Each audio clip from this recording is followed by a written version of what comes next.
سبحان الذي أسرى بعبده ليلا من المسجد الحرام إلى المسجد الأقصى الذي باركنا حوله لنريه من آياتنا إنه هو السميع البصير.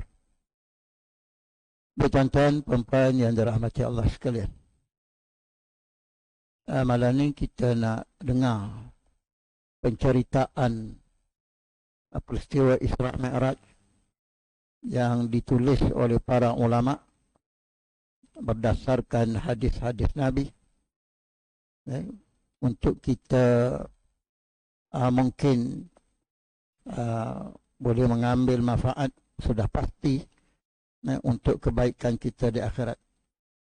Hanya malam ni kita nak sama-sama kongsikan tentang perjalanan Nabi dalam peristiwa Isra' Mi'raj. Ceritanya terlalu dan agak panjang, maka kita baca sahaja dan kita tidak ada huraian, tidak ada apa. Maka kita baca kisah penceritaan yang dinakalkan oleh para ulama daripada hadis-hadis Nabi. Baik.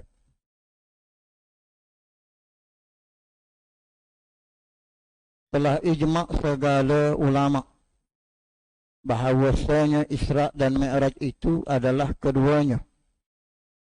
Isra', perjalanan Nabi,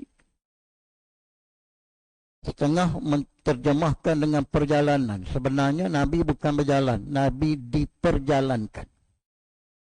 Nabi tidak berjalan pun. Nabi diperjalankan. Dengan makna Nabi menaiki kenderaan burak. Itulah yang pernah kita kongsikan dulu. Dan Mi'raj ialah Isra' perjalanan Nabi, ataupun Nabi diperjalankan daripada Mekah ke Palestin, Baitul Maqdis. Dan Mi'raj ialah perjalanan Nabi, ataupun Nabi diperjalankan daripada Baitul Maqdis sampailah ke Sidratul Muntaha.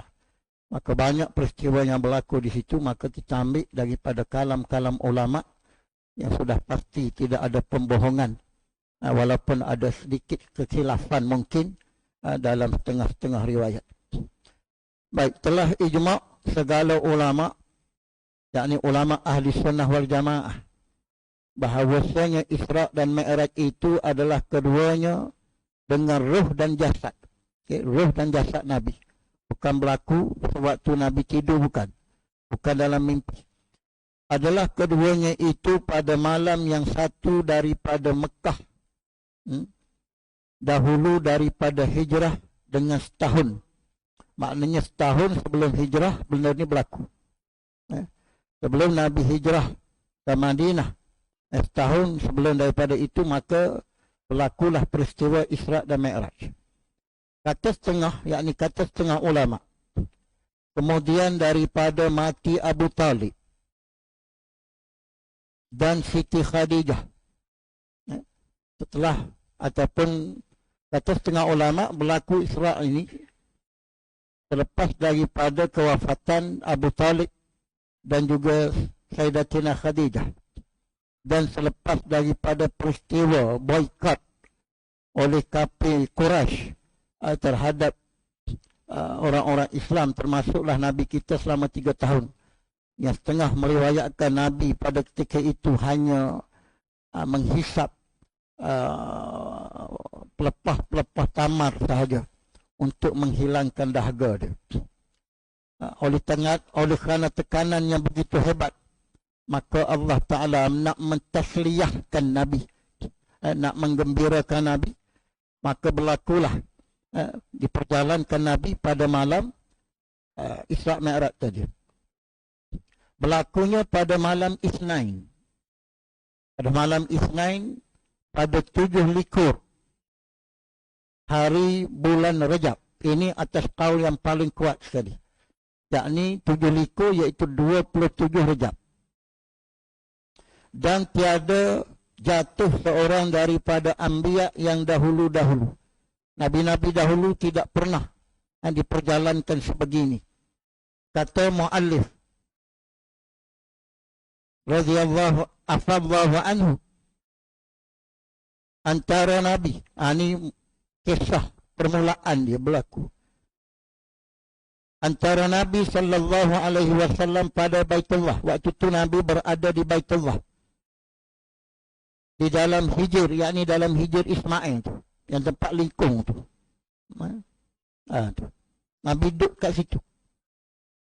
Di hijr Ismail, Nabi duduk dalam keadaan berguling. Duduk atas lambung kanan dia. Sebab Nabi ini dia suka selepas daripada salat, lepas daripada melakukan ibadat, Nabi suka berada ataupun duduk dalam keadaan mengiring sebelah kanan badan dia. Sebab mengiring sebelah kanan ni dia mengingat pada mati. Sebab tu Nabi suka duduk berguling sebelah lambung kanan dia. Dia berada di antara dua kaki bapa muda, yakni bapa saudara dia. Pada ketika itu dia berada dengan bapa saudara dia. Dan juga anak bapa muda, yakni sepupu dia. Iaitu bapa saudara dia siapa? Hamzah. Dan juga sepupu dia Ja'far bin Abi Talib. Maknanya Nabi duduk di hijr Ismail itu 3 orang. Termasuk Nabi. Hamzah ada dan juga Ja'far bin Abi Talib. Tiba-tiba. Hamzah tengah riwayat dan juga Ja'far waktu itu terlena dah.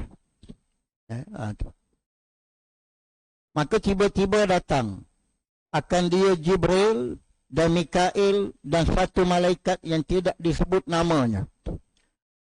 Maka menanggung mereka itu akan dia. Ambil Rasulullah hingga didatangkan kepada Zamzam. Diangkat Rasulullah, diletakkan di telaga Zamzam. Hari ini kita tak boleh nak tengok telaga Zamzam tu kat mana. Tapi dia dekat dengan hijr Ismail itulah. Maka melentangkan mereka itu akan Nabi sallallahu alaihi wasallam atas belakangnya. Dia letak Nabi dalam keadaan Nabi terlentang. Maka adalah yang memerintahkan segala perkara itu Jibril. Maka semua perintah, semua maknanya urusan diuruskan ataupun diperintahkan oleh Jibril. Maka membelah dadanya daripada lebih dada atas ni. Ambil atas ni lagi. Atas ni kan ada lubang ni. Ambil di sini. Bukan sini. Ni dada. Atas pada dada. Atas lubang ni hingga ke bawah perut, hingga bawah pusat. Dia belah. Ini berlaku pada Rasulullah. Sebelum di Mi'rajkan. Belah tu kenapa? Nanti dia akan sebut. Kemudian maka berkata Jibril bagi Mikail, bawa olehmu dengan satu batil, yakni satu bekas depan dia belah tu.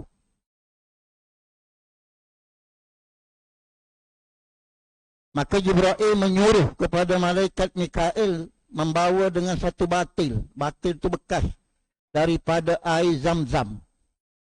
Inilah air yang terpaling mulia ataupun yang kita panggil terpaling suci atas muka bumi, air Zamzam. Air Zamzam. Ni ada khilaf ulama, kata setengahnya air yang keluar daripada tangan Rasulullah dalam satu peristiwa tu. Kata setengah itulah air yang paling afdal. Kata setengah air Zamzam. Air yang ketiga afdal tu air hujan. Air hujan malam Jumaat. Air yang paling afdal. Supaya aku sucikan hatinya. Maknanya dibelah, kenapa? Diambil hati Rasulullah. Dan dibasuh dengan air Zamzam. Sebab tu air Zamzam ni tengah daripada air yang boleh kita buat rawatan. Rawatan penyakit zahir dan juga rawatan penyakit batin. Tapi ada kaedah dia lah. Dan supaya luas dadanya. Kemudian Dia basuh tu supaya hati Rasulullah luas. Maka dikeluarkan jantungnya. Keluar jantung pula. Jantung. Yang sebelah kiri. Dan dibelahnya. Dibelah jantung. Kemudian dibasuhkan dia. 3 kali. Basuh 3 kali. Isyarat kepada sesuatu ni. Ibadat kalau kita nak buat. Ataupun kita nak menghilangkan najis, maka sekurang-kurang basuhnya 3. Sebab tu kata ulama setengah daripada hikmah ambil wuduk 3 ni lah. Tu. Setengah-setengah orang tanya kenapa 3 tidak 5. Dengan 3 batil, 3 bekas. Bekas yang berlainan. Bekas yang berlainan. Dibasuh dalam bekas pertama. Lepas itu dimasukkan, dibasuh dalam bekas yang kedua. Dan dibasuh dalam bekas yang ketiga. Yang berupa air zam-zam. Dan dikeluarkan barang yang di dalamnya. Daripada darah yang hitam. Jantung itu pula malaikat Jibril yang belah. Dan dikeluarkan daripada jantung itu darah yang hitam. Maka disitulah kata ulama tempat berhimpunnya syaitan. Tempat berhimpunnya bisikan-bisikan syaitaniyah dia panggil. Sebab tu kalau kita belajar dalam satu hadis Nabi itu, Nabi sebut hati kita ni dia ada 2 qarin. Satunya qarin daripada malaikat, satu lagi qarin daripada syaitaniyah. Ni dalam hati. Malaikat ambil yang tu, dia belah dada Nabi, dia ambil jantung, dia belah jantung, dia buang yang tu. Dia buang yang tu. Kita nak buang dengan apa? Dengan zikrullah. Itu isyarat. Boleh dibuang. Tapi bukan secara operate lah kita. Nabi dibuang secara operate oleh malaikat. Kita buang dia dengan tahajud dan dengan air mata ketakutan kepada Allah Ta'ala. Maka benda tu akan hilang. Baik. Maka didatangkan Jibril dengan sesuatu batu yang lain. Dah selesai yang tu. Didatangkan pula satu bekas yang berupa yang dibuat daripada emas. Bekas tu buat daripada emas. Di dalamnya hikmah dan iman. Tengok. Hati Rasulullah pun dimasukkan dengan hikmah. Hikmah ni perkara-perkara yang seni. Yang datang daripada Allah Ta'ala. Dan juga dimasukkan iman. Yakni dikuatkan iman Nabi. Maka menuangkan Jibril ke dalam dada Nabi sallallahu alaihi wasallam. Ini setengah daripada kinayah lah. Kalau kita. Yang kita ni kinayah. Maknanya nak hikmah, nak iman, maka kena cari. Kena cari. Kena cari di mana? Bekasnya. Di majlis-majlis ilmu. Ada di situ hikmah dan ada di situ iman. Maka penuhlah dengan hikmah dan ilmu dan yakin dan Islam dalam dada Nabi. Kemudian maka ditutupnya, lepas tu ditutup balik. Dan dijahitnya dengan ketiadaan pedih dan sakit. Waktu tu Nabi sedar. Nabi sedar. Bukan Nabi ditidurkan, bukan.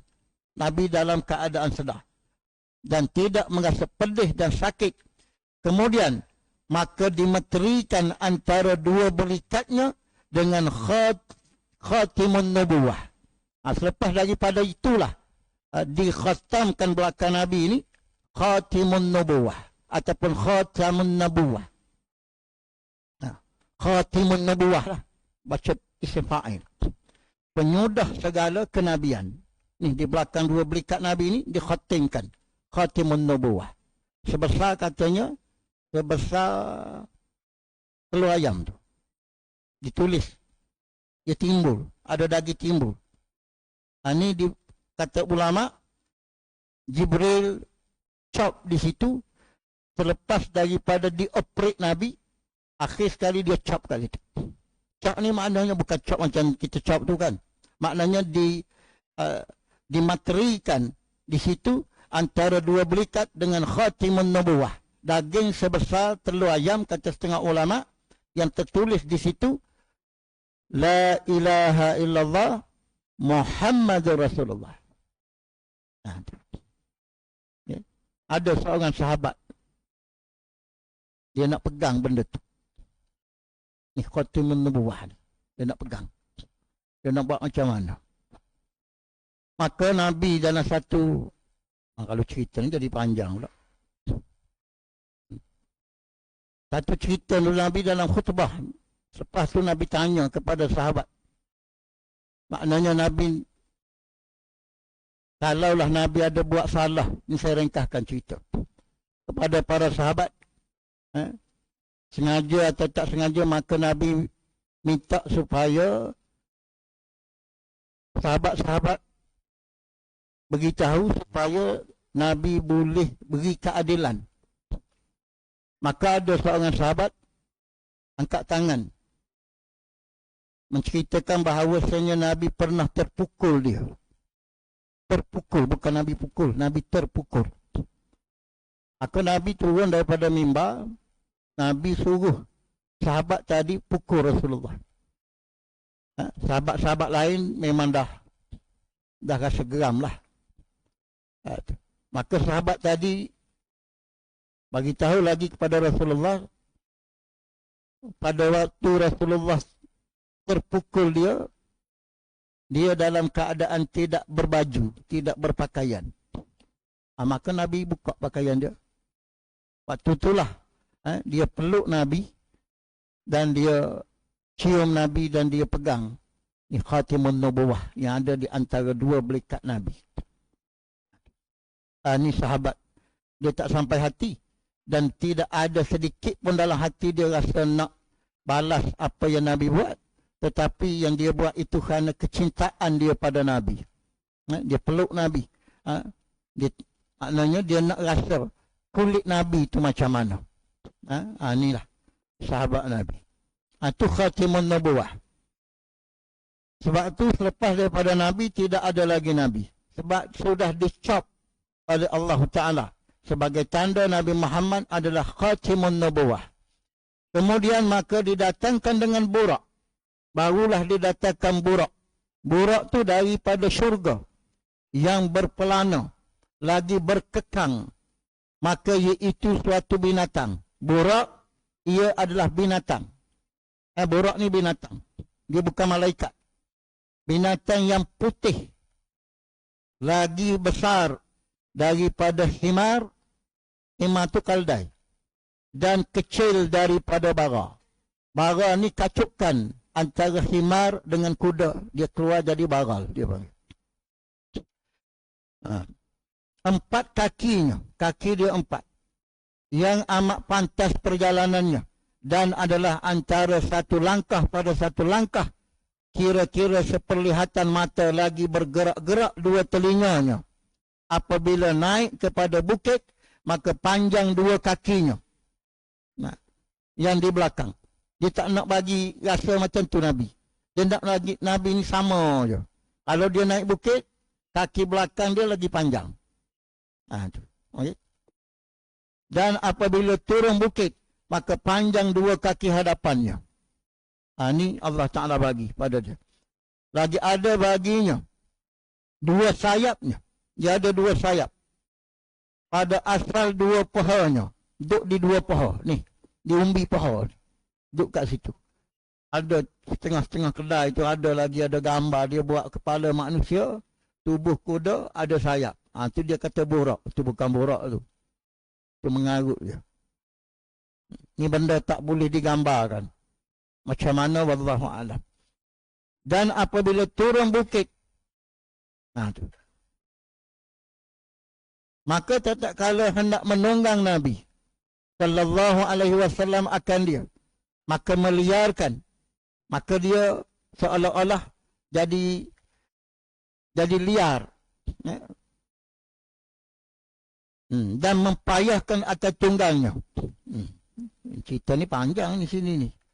Tak apa, kita teruskan. Baik. Kata Jibril, dia tengok burak tu jadi liar. Jibril kata kepada Burak, tiadakah engkau malu, hai Burak? Demi Allah, tiada seorang menunggang akan dikau yang terlebih mulia padanya, pada Allah Ta'ala daripadanya. Bermaksud maknanya Burak ini, tuan-tuan dan puan-puan, telah pun dinaiki oleh Nabi-Nabi yang dahulu. Burak lain. Burak ni telah dinaiki oleh Nabi-Nabi yang dahulu, tetapi malaikat kata tidak ada yang lebih mulia pada Allah melebihi daripada Nabi Muhammad. Sebab itu dalil menunjukkan bahawasanya Nabi Muhammad ini satunya dia khatimun nubuwah, dan yang kedua ia adalah semulia-mulia Nabi. Semulia-mulia Nabi. Maka tak kala mendengar Burak itu akan perkataan Jibril, maka penuh tubuhnya dengan peluh, dan tetap ia serta merendahkan dirinya hingga naik Rasulullah sallallahu alaihi wasallam. Baik.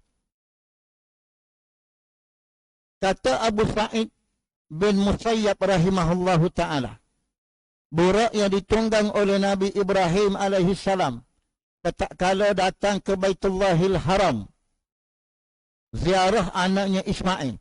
Kan kita dengar cerita Nabi Ibrahim, dia pergi hantar Nabi Ismail dengan ibunya ke Mekah.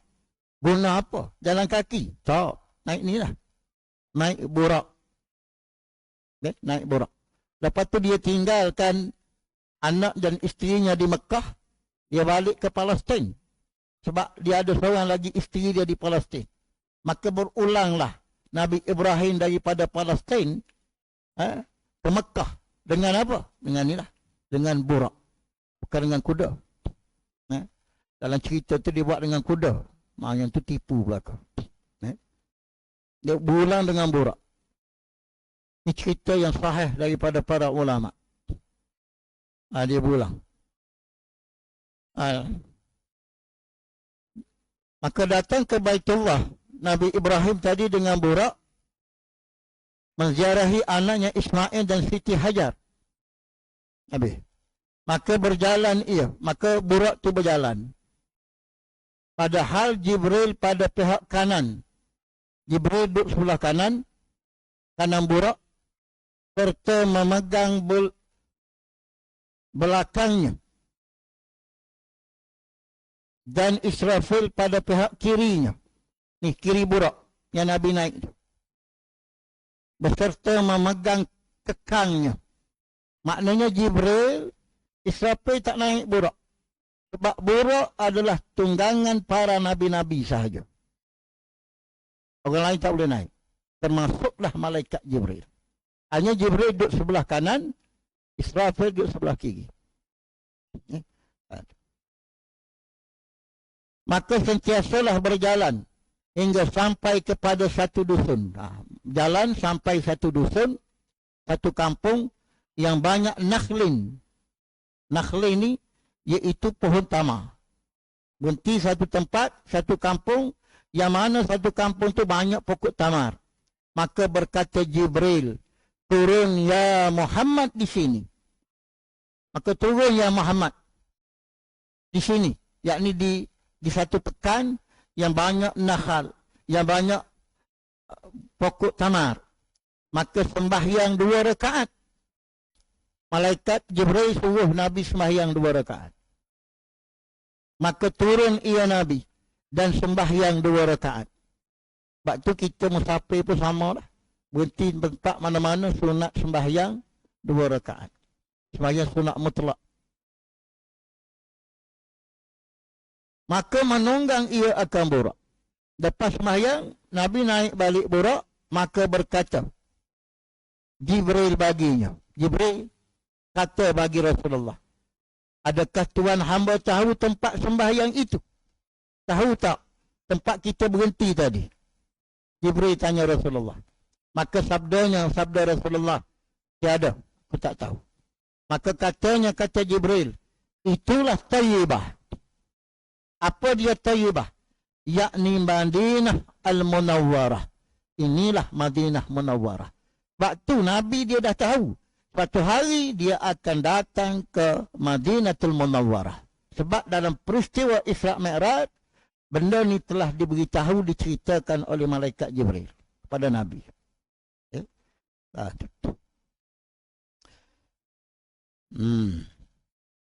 Dan kepadanya Tuhan hamba berpindah.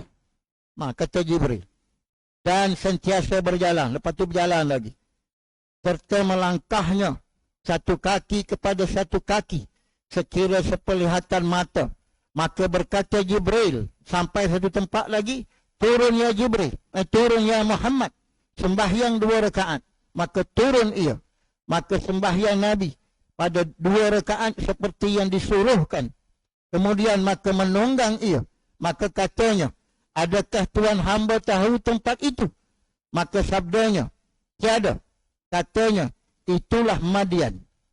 Tempat kedua yang Nabi berhenti dalam perjalanan ialah Madian. Apa itu Madian?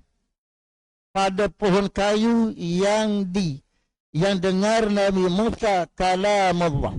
Madian ni ialah satu tempat di mana disitulah Nabi Musa bermunajat dengan Allah. Nabi sampai di Madian, turun kat situ sembahyang 2 rakaat. Inilah kata setengah ulama, tempat-tempat yang disunatkan kita ziarah kalau ada kemampuan lah. Satunya tadi di Madinatul Munawwarah, insya-Allah ramai yang dah pergi. Yang keduanya di sini di Madian, iaitu tempat Nabi Musa berkata-kata dengan Allah Ta'ala. Maka sentiasa berjalan. Kemudian berkata Jibril, turun ya Muhammad. Maka sembahyang 2 rakaat. Maka memperbuat Nabi SAW seperti yang disuruhnya. Kemudian maka menunggang ia. Maka berkata Jibril baginya, adakah Tuhan hamba ketahui apa tempat sembahyang itu? Tempat yang ketiga Nabi berhenti, Nabi sembahyang. Sama 2 rakaat. Maka bertanya malaikat Jibril, adakah Tuhan tahu apakah tempat ini? Maka sabdanya Nabi, tiada. Sebab tu kalau kita tak tahu, jangan malu nak kata tak tahu. Nabi sendiri apabila malaikat tanya, kamu tahu tak apa tempat ni? Aku tak tahu.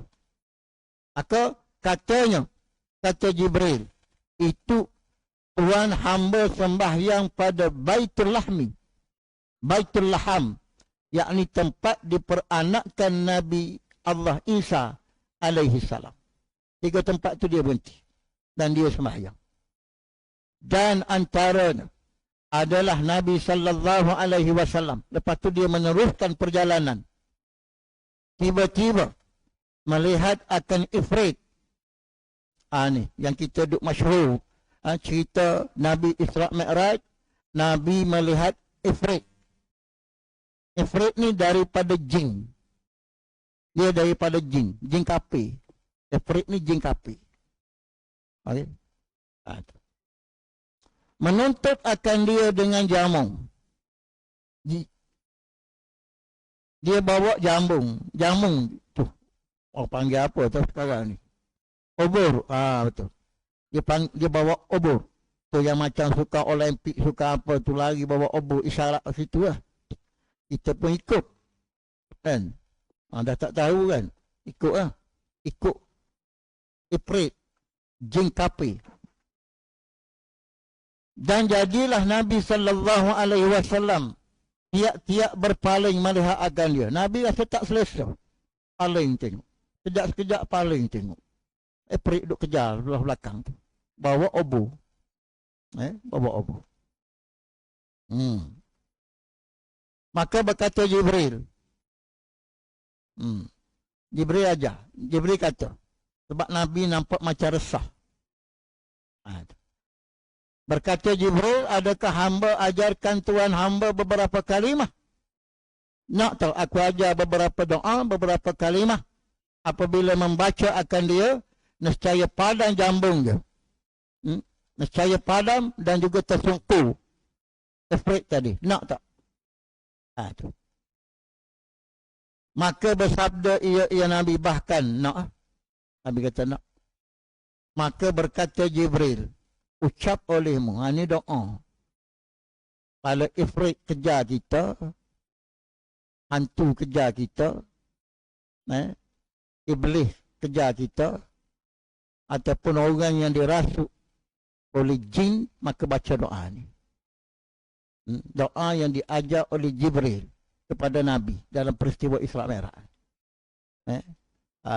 Saya baca. Tuan-tuan ingat. Sebab apa? Sebab tak ada pen dan tak ada kertas belakang ni, nak tulis macam mana? Kan? Kena ingatlah. Saya baca sekali je. Lepas tu, tak baca dah. Cari sendiri je. Doa dia Nabi baca, Nabi ajar kepada Nabi. A'udzu biwajhillahil karim wa bikalimat at-tammati saya baca sekali lagi. A'udzu biwajhillahil karim wa bikalimatihil tammati allati la yujawizuhunna wa la فاجر من شر ما ينزل من السماء وما يعرج فيها ومن شر ما ذرأ في الأرض وما يخرج منها ومن شر فتن الليل والنهار ومن شر طوارق الليل والنهار إلا طارقا بطرق بخير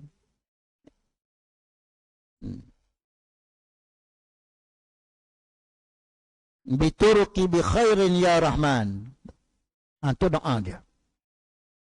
Maka mengucap Nabi baca. Maka tersungkur ia ifrit. Ifrit tersungkur. Dan padang jamunya.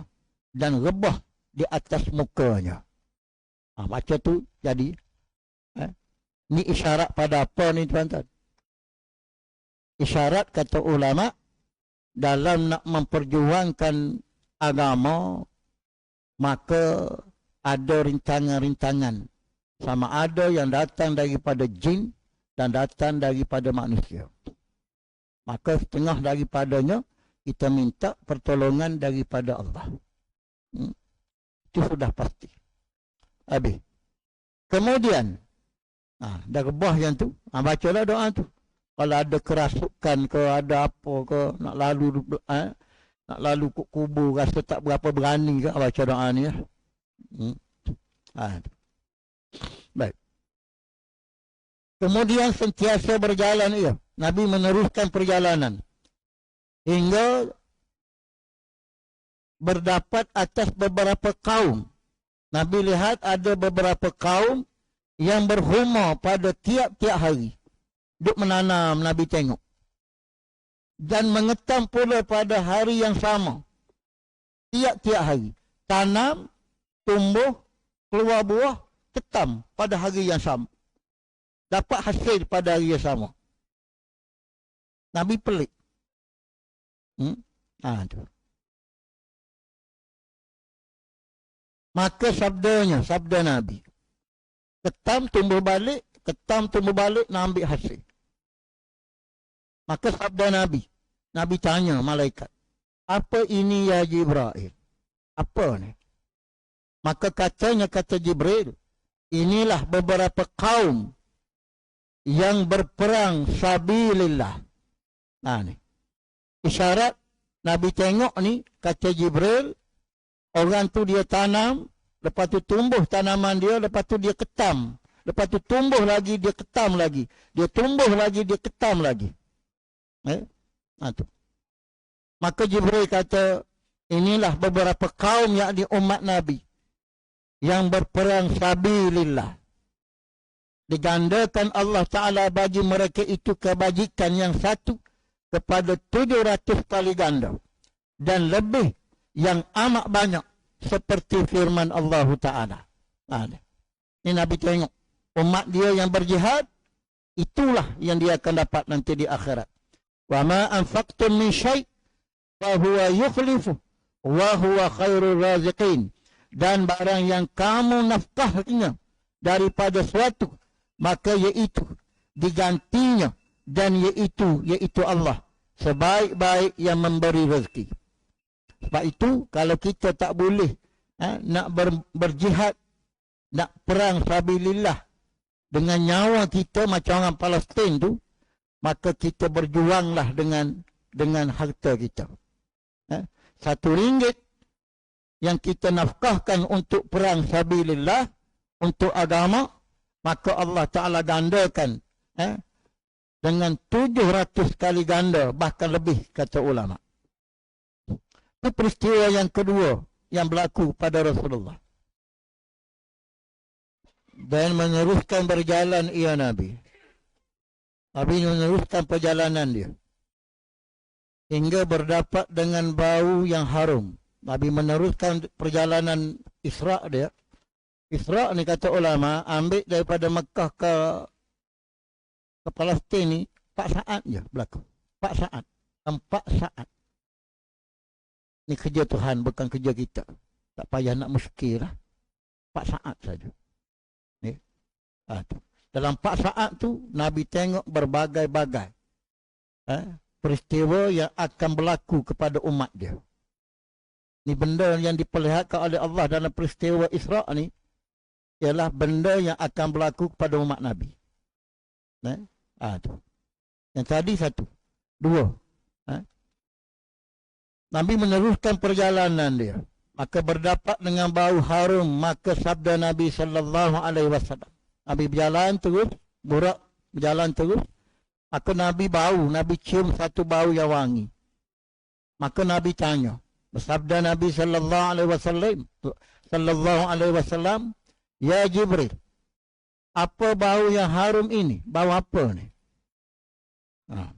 Maka kata Jibril, inilah bau Masyitah, yang yakni perempuan. Masyitah ni perempuan yang menyisir anak Fir'aun. Dia menyisir anak Fir'aun. Dan bau anaknya anak Masyitah. Dan suaminya suami Masyitah. Dia 4. Suami Masyitah sendiri dan anak dia 2 orang. Anak yang besar 1 dan anak yang kecil 1. Anak kecil itu anak yang tak lepas menyusu lagi. Dia ada 4. Dia kerja dia sisir rambut anak Fir'aun. Sisir rambut anak Fir'aun. Antara adalah ia tiap-tiap menyisir akan dia apabila jatuh. Satu hari dia menyisir anak Fir'aun, ikat tu jatuh daripada tangannya. Maka berkata Masyitah. Ni cerita dia panjang ni, saya tak baca habis. Saya baca sikit je. Kenapa boleh bau harum tu? Maka berkata Masyitah, waktu ikat tu jatuh, dia sebut apa? Bismillah. Na'isa Fir'aun.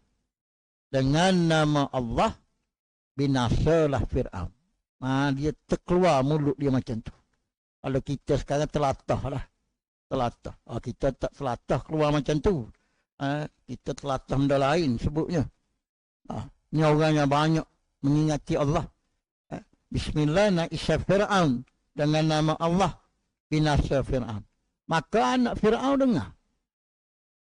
Anak Fir'aun kata, ada Tuhan selain daripada ayah aku ke? Maka Masyitah kata ya, ada. Iaitu Allah. Anak dia report. Cerita ni panjang, saya ringkas. Dia report pada Fir'aun. Fir'aun panggil. Betul tak? Apa yang anak aku cerita? Ya betul. Yakni ada Tuhan selain daripada kamu. Maknanya kamu ni bukan Tuhan. Tuhan yang sebenarnya adalah Allah. Ada. Maka dia panggil 4 beranak tu. Fir'aun. Dia kata tukar agama. Maknanya kamu kena sebut aku ni Tuhan. Bukan ada yang lain daripada aku adalah Tuhan. Masyitah tak nak. Maka didatangkan kawah daripada tembaga. Dimasukkan minyak dalam tu dan dibakar dan menggelegaklah minyak tadi, maka disuruh terjun. Maka waktu itulah suami dia terjun, saya ringkas cerita, anak dia yang besar terjun. Lepas tu anak yang duduk menyusu ni dia rasa kesian. Timbul rasa kesian dalam hati Masyitah. Anak ni sedang menyusu, maka anak tu berkata-kata. Dia kata-kata. Ya. Tu. Maka dalam cerita ni kata ulama, ini dah setengah daripada kanak-kanak yang sedang menyusu yang boleh berkata-kata. 10. Salah satu daripada 10 kanak-kanak yang kecil yang masih lagi baby yang boleh berkata-kata. Inilah iaitu anak masyitah. Termasuk Nabi kita. Nabi kita waktu dia keluar daripada ibu dia tu pun, dia pun sudah berkata-kata. Di 10 kanak-kanak yang boleh berkata-kata sewaktu kecil, yakni sewaktu dalam buayan dia panggil. Salah satunya anak masyitah ni lah. Maka masyitah pun ambil cabut anak dia tu daripada susu tu, dia maknanya buang, masukkan anak dia tadi ke dalam kawah, dan juga dia pun terjun akhir sekali dalam kawah tadi. Maka sebab itulah kata Jibril, inilah bau masyitah, tanda mati dia, mati syahid, mati yang diredai oleh Allah Ta'ala. 10 orang kanak-kanak yang boleh berkata-kata waktu kecil tu, yang tu saya tak baca lah, cerita dia panjang, yang tu kena satu malam pula. Baik, maka sentiasa Nabi dan Jibril berjalan hingga datang atas beberapa kaum. Nabi meneruskan perjalanan, datang kepada satu kaum, memecahkan kepala. Nabi tengok kaum tu memecahkan kepala mereka itu. Tiap-tiap dipecahnya, tiap-tiap pecah, maka kembali pula seperti sedia kala. Hantuk kepala ke batu, pecah. Bertangkuk balik, hantuk balik, pecah. Macam itulah Nabi tengok.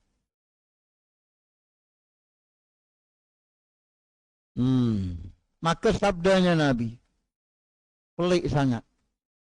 Nabi tanya, siapa ini ya Jibril? Siapa? Ini daripada umat Nabi. Maka kata Jibril, mereka itulah yang memberatkan kepala mereka itu daripada sembahyang. Yakni inilah syarat kepada orang yang meninggalkan sembahyang, tak sembahyang.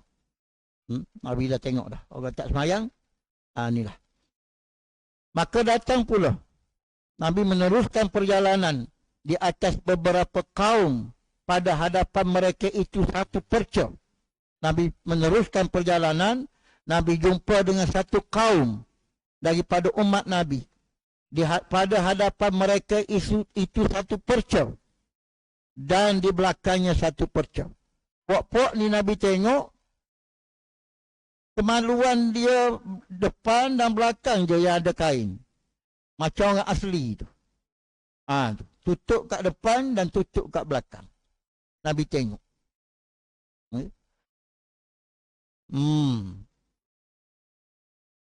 Dihalaukan mereka seperti dihalau binatang ke padang. Malaikat halau.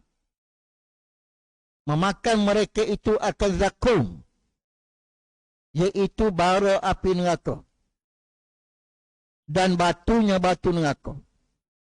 Maka sabdanya sabda Nabi. Tanya Nabi kepada Jibril, siapa ni ya Jibril? Nabi tanya umat dia. Maka kata Jibril, itulah mereka yang tiada memberi zakat harta mereka itu. Orang ni orang yang tak keluar zakat. Sebab tu ada harta, ingat, wajib keluar zakat. Nabi tengok nanti, orang ni, dia hanya tutup kemaluan dia saja. Depan sikit, belakang sikit. Dihalau oleh malaikat, dan diberi makan daripada pokok zakum, yakni bara api neraka dan batu api neraka. Nabi meneruskan perjalanan. Maka datang pula atas beberapa kaum yang adalah pada hadapan mereka itu daging yang masak, lagi baik di dalam periuk, dan lagi ada pula daging yang mentah lagi busuk. Maka memakan mereka itu akan daging yang mentah lagi busuk. Ini Nabi berjalan. Nabi nampak ada satu kaum, di hadapannya ada daging baik dan ada daging yang busuk. Maka dia ambil daging busuk makan. dan ditinggalkan daging yang masak yang baik itu. Daging yang masak yang baik, dia tak makan. Duk makan daging busuk. Maka sabdanya, yakni tanya Nabi, apa ini Jibril? Maka katanya, kata Jibril, inilah laki-laki daripada umat Tuhan. Hamba ada, perempuannya yang halal. Dia ada hamba, dia ada isteri yang halal, yang baik. Maka ditinggalkan bermalam padanya. Bermalam tu maknanya kinayah daripada bersetubuh. Dan mendatang ia akan perempuan yang zaniah. Dia pergi cari perempuan pelacur, minta maaf sebut. Maka bermalam padanya. Dan mendatang ia sertanya. Dan berlaku zina. Zina dengan perempuan pelacur. Hingga subuh. Dan perempuan daripada umat Tuhan. Perempuan pun sama. Ada juga daripada umat Tuhan. Keluar daripada suaminya. Maka datang kepada lelaki yang zani. Lelaki yang zani. Kalau perempuan pelacur, kalau lelaki, panggil apa tahu lelaki ni? Gigolo. Gigolo. Gigolo. Kerja dia memuaskan nafsu perempuan. Ada. Yang tua-tua tak ada lah. Macam tu imam dia tak ambil dah. Dia ambil yang umur 20, 30 macam tu. Itu gigolo dia panggil. Maka bermalam sertanya hingga subuh. Tidur hingga subuh. Yakni berzina hingga subuh. Inilah isyarat kepada Nabi tengok tadi. Ada daging yang baik di hadapan dan ada daging yang busuk di hadapan dia. Tetapi dia memilih untuk makan daging yang busuk lagi daripada makan daging yang baik. Benda ni berlaku. Memang berlaku. Hari ini tuan-tuan, banyak isteri orang, suami orang berzina. Walaupun ada suami, walaupun ada isteri. Saya tak perlu ceritalah. Tapi memang kita tangkap ramai. Umur 60 pun ada. 60 duduk berzina lagi. Suami ada tuan-tuan. Suami ada. Baik. Nah, ni Nabi tengok ni umat dia nak Allah Ta'ala perjalankan. Ni supaya kita beringatlah dia. Supaya beringat, supaya kita tak termasuk dalam salah satu daripada apa yang Nabi tengok. Kemudian, maka lalu pula atas satu kayu yang mempunyai beberapa durinya dan cawangnya. Tiada lalu, yakni tiada bersentuh kain dan sesuatu melainkan dicarikkannya. Nah, Nabi tengok. Satu tempat tu ada banyak duri. Orang yang lalu kat situ memang akan cariklah pakaian dia. Nabi pelik. Maka sabdanya, sabda Nabi, apa ini ya Jibril? Apa ni? Maka katanya, kata Jibril, inilah umpama beberapa kaum daripada umat Tuhan. Duduk ia pada jalan. Ini orang yang suka duduk di jalan ni. Mengintai-ngintai orang. Dia tengok orang lalu, dia rampasnya. Dia tengok orang lalu, 5%. Tengok orang lalu, 5%. Nah, ni. Tukai. Orang lalu je, kutip hasil. Orang lalu je, kutip hasil. Saya tak kata pada siapa-siapa. Nabi sebut dalam peristiwa Isra' Mi'raj dia. Jibril kata, daripada umat Tuhan, duduk tengah jalan, orang lalu, kutip cukai. Ni, dia sebut kat sini. Cukai ke apa, saya tak tahulah. Dia tak sebut cukai. Tapi dia mengintai-ngintai, lalu dirampasnya. Dia rampas barang orang tu. Orang lalu dia rampas. Orang lalu dia rampas. Tu. Saya nak sebut apa tak tahu. Orang apa? Penyamun. Penyamun lagu. Dia duduk tunggu tengah jalan. Orang lalu dia rampas. Harta orang. Penyamun lah. Dia panggil penyamun.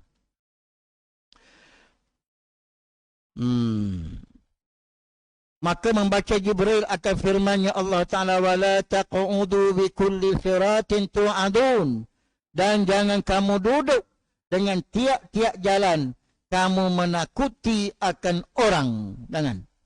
Duduk tengah jalan, menyebabkan orang takut. Kenapa? Sebab apabila orang lalu, kamu akan rampas barang dia. Bukan rampas semua pun tak apa. Tu. Saya tak nak bahas panjang-panjang. Takut kena. Yang terasa tu. Kemudian maka melihat akan seorang laki-laki. Nabi meneruskan perjalanan dia. Nabi tengok ada seorang laki-laki yang berenang di dalam sungai. Daripada darah dilontarkan di dalam mulutnya dengan beberapa batu. Maka sabdanya Nabi, apa ini ya Jibril? Apa pula ni? Seorang laki-laki Nabi tengok berenang dalam lautan darah, dilontarkan, dimasukkan ke dalam mulutnya daripada batu api neraka. Maka kata Jibril, inilah laki-laki yang memakan riba. Ini orang yang makan riba. Bukan laki-laki saja, perempuan pun kalau makan riba samalah. Bukannya haram. Riba. Hari ini ramai orang makan riba. Saya tak makan, saya bagi. Bagi pun sama. Bagi pun kena. Tak bagi, orang tu nak makan macam mana? Dia kena bagi dulu, baru orang makan. Kan? Sebab tu urusan riba ni, hentikan sekerta-merta. Hentikan. Ada terlibat dengan riba lagi, hentikan. Kemudian, tak ada dah, ke-9. Dia ada 17 peristiwa yang Nabi tengok. Kemudian, terbaca sikit lagi. Kemudian maka datang pula atas laki-laki yang telah menghimpunkan beberapa berkas kayu yang tiada kuasa membawa dia tiap-tiap tiada kuasa ditambahinya. Maka sabda Nabi. Nabi tengok, dia lalu, maka dia teruskan perjalanan. Nabi melihat seorang laki-laki yang mengikat kayu api. Dia cuba nak angkat, tak boleh, dia tambah lagi kayu api itu.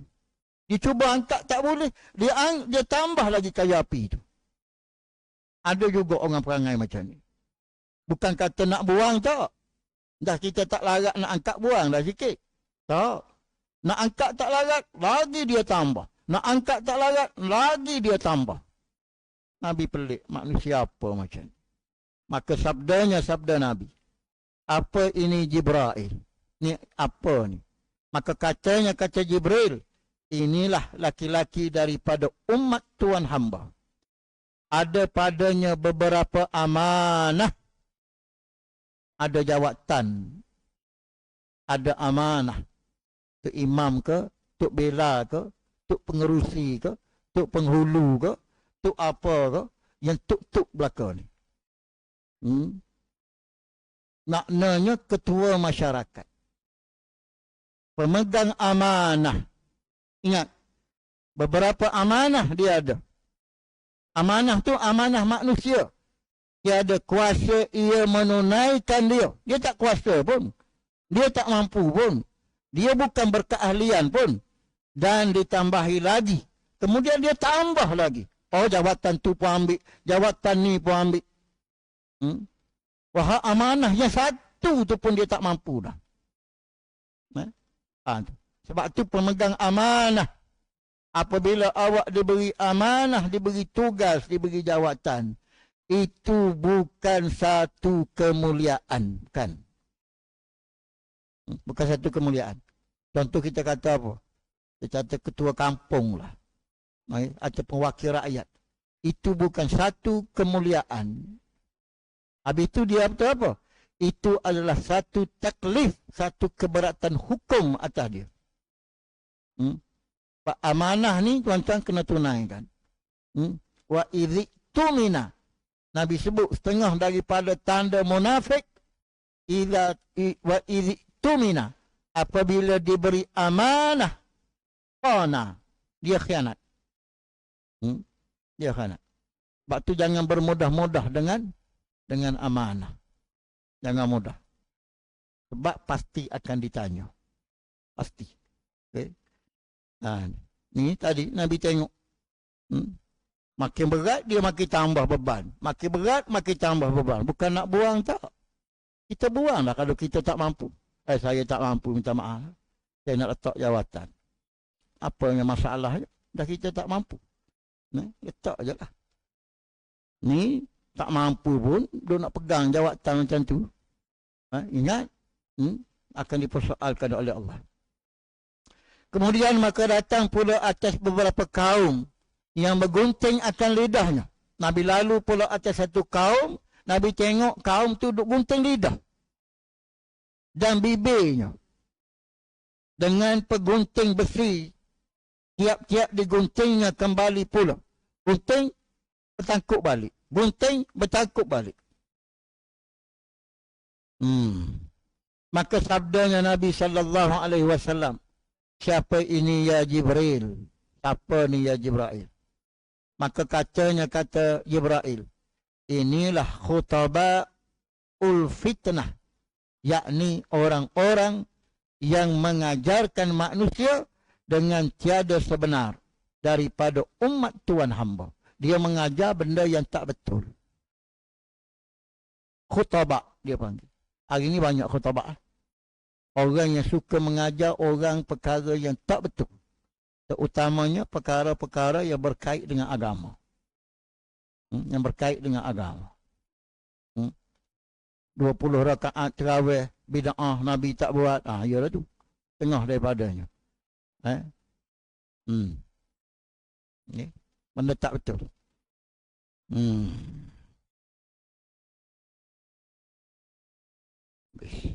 Ataupun orang yang malaikat kata, orang yang berkata-kata dengan sesuatu yang dia sendiri pun tak buat. Dia tak buat benda tu. Contoh, ustaz, bangunlah tahajud, bangunlah tahajud. Dia tak bangun pun. Tak bangun.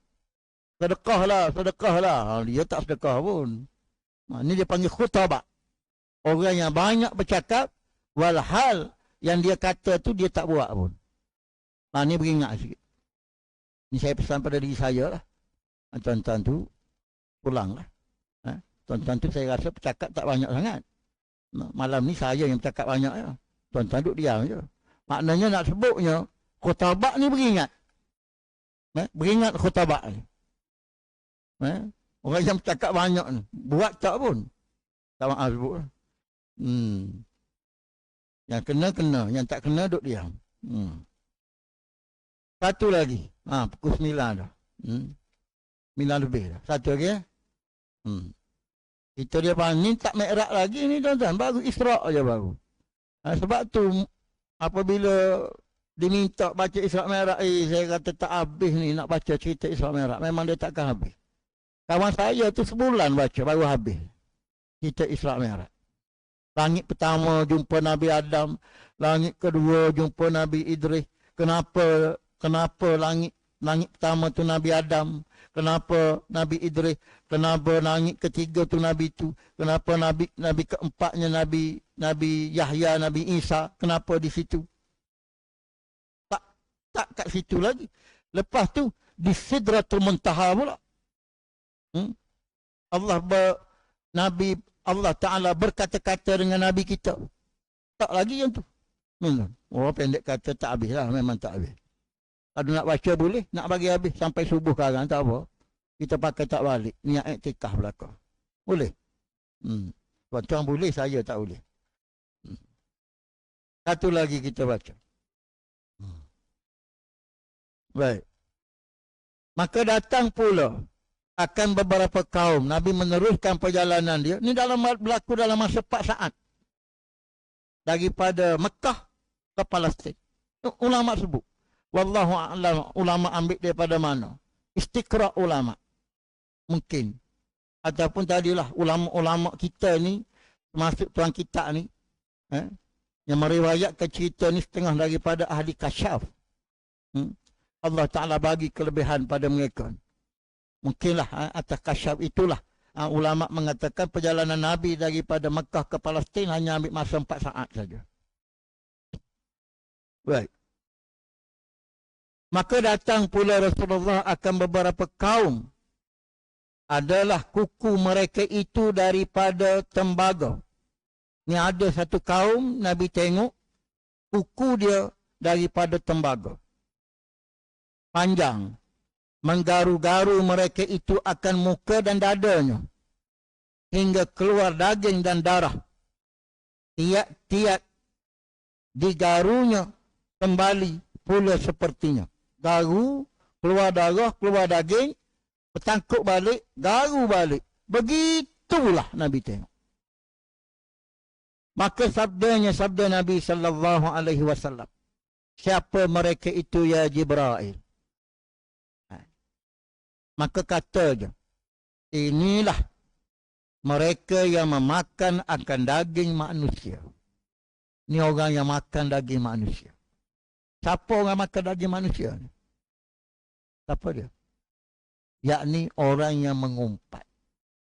Orang mengumpat orang, maka Nabi tengok Allah Ta'ala jadikan isyarat kepada orang mengumpat ni, kuku dia panjang, dibuat daripada tembaga, dia garu muka dan dada dia.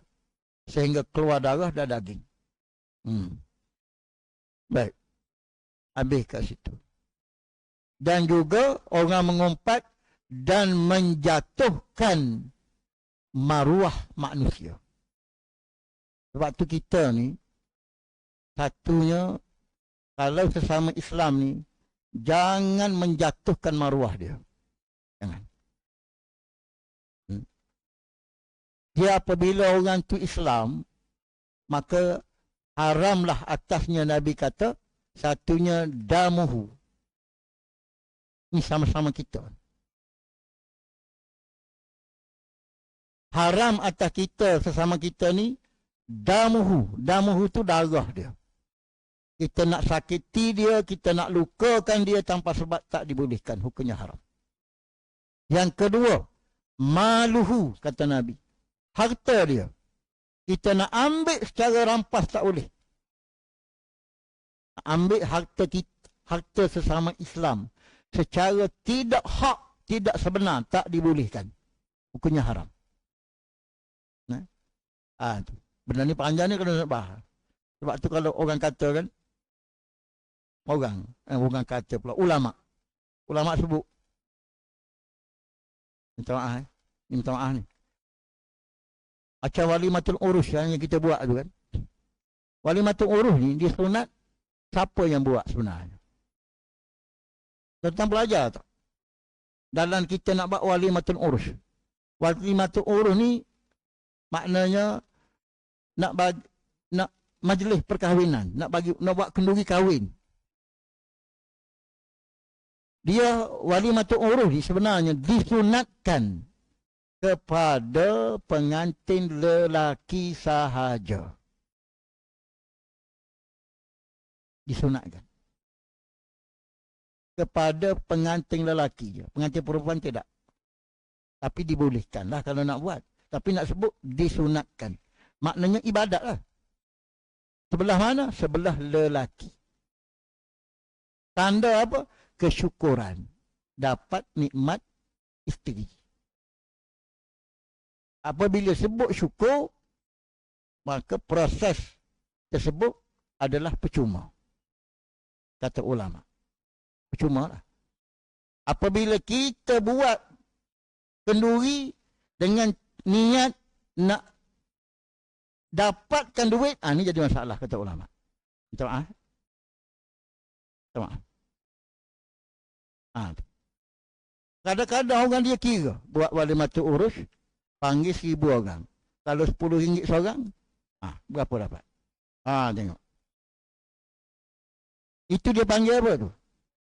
Kata setengah ulama. Saya tak sebut semua ulama ya. Sebab tu setengah ulama dia cermat, dia tak buat. Dia buat walimatul urus je. Maknanya kesyukuran. Sekadar tu je. Dia tak ada niat nak ambil duit daripada orang yang datang makan. Tak. Sebab dia sunat je. Sunat bila? Apabila kita buat secara makannya percuma. Maka kadang-kadang orang yang datang tu, kenapa minta maaf ya, apabila orang tu datang, kalau kita buat kat situ walimatul urus kan, Maka orang tu pasti dalam otak dia, ni kena RM10 paling kurang.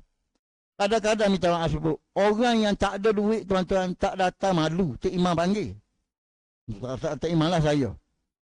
Ustaz panggil takkan tak nak pergi. Malu kat ustaz jumpa dia bila-bila. Lepas tu kena bawa RM10. Bawa RM10 tuan-tuan. Dia orang tak ada. Macam mana agak-agak. Datang dengan terpaksa. Bui duit dengan terpaksa. Maka adakah itu tak dipanggil rampas? Kata ulama. Rampas lah dia tahu.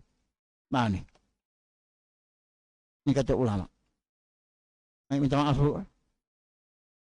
Sebab tu bagi orang yang halusi dia tak buat. Tak buat. Kalau nak buat pun buat makan percuma je. Buat makan percuma. Tu. Kalau lembu rebah 2 ekor takkan nak bagi makan percuma ustaz. Itu masalah. Kita mampu 2 ekor. 2 ekor. Tak mampu 2 ekor. Seekor kambing pun jadi. Tak mampu seekor kambing. Biskut kering pun tak apa. Tapi masalah kita nak jaga muka masalahnya kan. Takkan nak panggil makan biskut kering. Itu ada masalah.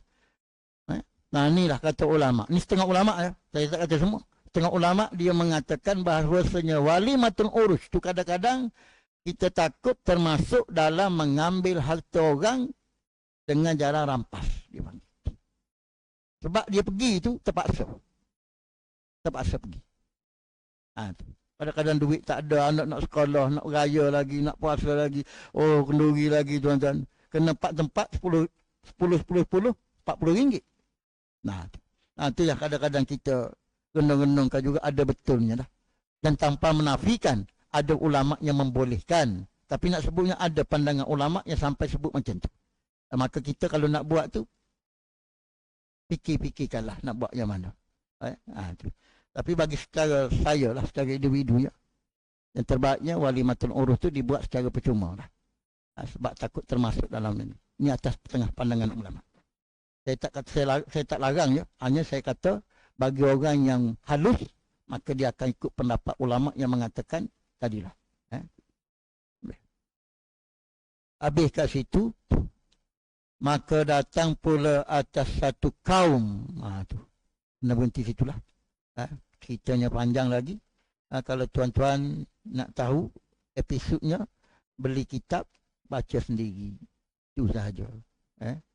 Ataupun tadilah kena sambung pula dalam kuliah-kuliah yang akan datang lah. Kalau kawan saya tu dia buat sebulan baru habis. Cerita daripada Nabi diperjalankan tadi, tu pun saya ambil tengah dah. Saya ambil tengah-tengah dah. Sampailah kepada Nabi turun balik.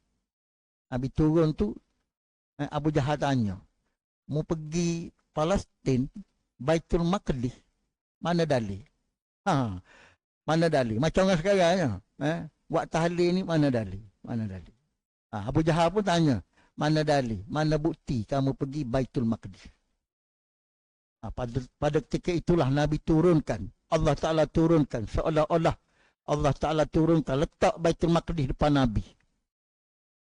Abu Jahal dia pernah pergi Baitul Maqdis, dia tanya, tiang Baitul Maqdis tu ada berapa? Dia tanya Nabi. Tengok.